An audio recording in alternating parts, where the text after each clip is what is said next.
where Allah subhanahu wa ta'ala introduces the notion of polygamy, where a man in Islam is allowed to marry more than one wife, or up to 4 wives. Now, right off the bat, many of the people will tell you this law is already expired. Such law should no longer exist. And on the other hand, others have misused this law or this permission given by Allah subhanahu wa ta'ala within different societies or cultures, so it keeps this permission given by Allah subhanahu wa ta'ala as a misunderstood permission. But let us understand that when Allah subhanahu wa ta'ala introduces a law or a regulation, this law and regulation cannot be manufactured for one person only. For example, Allah subhanahu wa ta'ala prohibits drinking. You cannot drink. Not even a small cup, not even a dot of alcohol. Some people might tell you, but this law shouldn't be applicable to everyone because the idea is not being intoxicated, right? I don't want to be intoxicated. Islam is against intoxication. But believe me, if I drink a cup, nothing's going to happen. If I drink a glass of, for example, beer or wine or whatever it may be, it doesn't affect me, not even a bit. So imagine if Allah came and said, look, go observe yourself. If you get intoxicated by 1 glass or 1 cup or 1 bottle, then that's haram for you. You should drink half.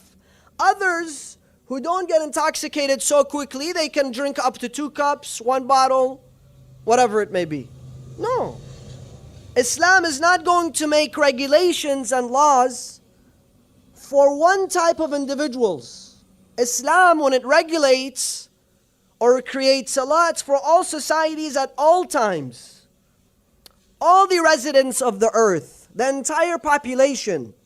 Yes, today when I look at myself and I look at my family, I say there is no need for polygamy.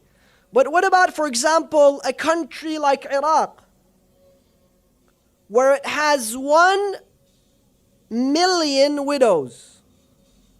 1 million. And 5 million orphans. 6 million people are in need of a home, are in need of a fatherly figure, are in need of someone to take care of them. Now, without emotions and biases, let's think about this.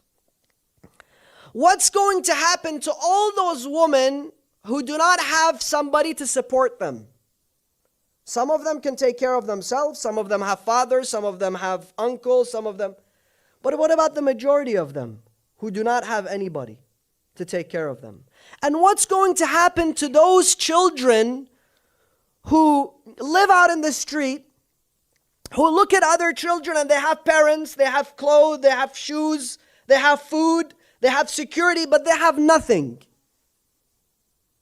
So we stand firmly against polygamy, yet those children are the ones that are going to be part and parcel of this society. 20 years from now, they're going to be the criminals within that society because that's what they grew up with. Poverty, anger, depression, anger towards everything. They don't deserve a fatherly figure, somebody who can take care of them. So Islam has given a permission for those capable to extend their borders of family to another family who have lost, for example, a woman who has lost her husband. Another selfish issue here that I want to talk about. In a country, for example, like Lebanon or a country like Iraq, now, a lot of people who are losing, a lot of the women who are losing their husbands, why are they losing their husbands? What is it? Is it mass illnesses? No. It's because she allowed her husband to walk out of that door and to go fight ISIS so that you can live in security. so that you and your children can live in peace.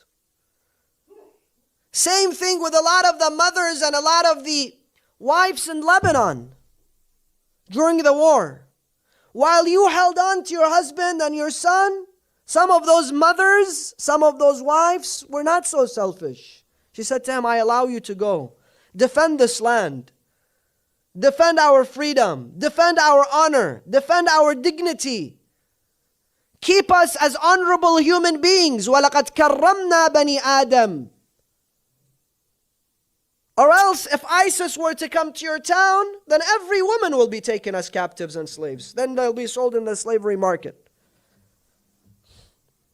Now, when this woman has nobody to take care of her, and the Quran regulates a law so that if she desires a second marriage, she can. She may be able to. So what I'm trying to say is, when we look at one ayah from the Quran, or we read one ayah from the Quran, we should not jump to conclusions immediately, and I'll get to that. That this is a law only for man to have fun. No, indeed it's not that. Rasulullah sallallahu alayhi wa sallam, who was the exemplary figure, and he illustrated and demonstrated the verses of the Quran. Every single woman that he married was either older than him or widowed, and her husband had died at a war.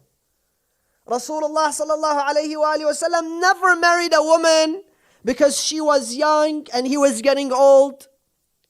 Never married a woman because he was the one that chased her and said, you know what, because you're so beautiful, I want to marry you. Out of lust or out of worldly desires. Of course, I tell you, the reason why this law is so misunderstood, it's because it has been abused by a lot of Muslim men. Because if he were to marry, he's not going to go and marry a widow, for example, who's in need of support. He's not going to go and marry somebody that's, for example, his age or older than him if he's in his 50s. He's going to go marry somebody young, somebody beautiful. And what happens? We'll come to the second ayah that I want to talk about. Allah subhanahu wa ta'ala in verse 129 says, وَلَن تَسْتَطِيعُوا أَن تَعْدِلُوا بَيْنَ النِّسَاءِ. You cannot establish equality between women. But you must strive to establish that equality amongst the, for example, 2 or 3 wives that you have. And this is the most overlooked ayah by every man that has married more than one wife. And that is why this law and this permission is so defamed. It's so misunderstood. What do I mean? The guy, for example, he's 40, 50, 60 years old, sometimes 70, and he goes and marries a young lady. His wife, who's endured all those difficulties, all those years of hardship, she's given him children. She married him when he was poor, he didn't have anything. Now that he has money, he goes and marries a younger wife. Then what happens? Then, throughout the year, he's in a constant honeymoon with this woman. If he were to buy, he buys for her. If he were to vacation, he vacations with her. If he were to laugh, he laughs with her. If he were to go out to a restaurant, he goes out with her. Everything is now with her.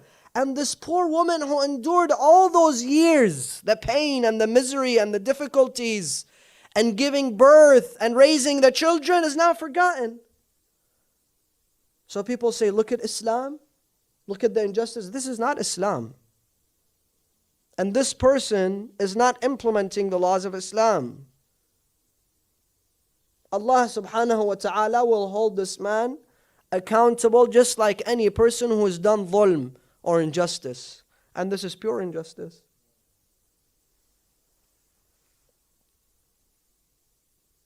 Allah subhanahu wa ta'ala says, you cannot be just. In what way?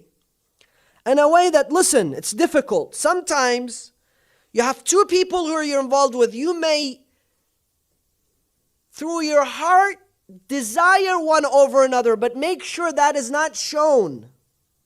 Make sure that is not felt. Make sure that is not observed. There has to be equality. The ulama say even up to the hour. If you spend 6 hours here, you have to spend 6 hours here. You take one wife for a vacation, you have to take the other one. This one has a castle, the other one is in a small apartment. That's not how it works. The fuqaha have spoken extensively of how is it that one can implement adalah, justice and equality within the family.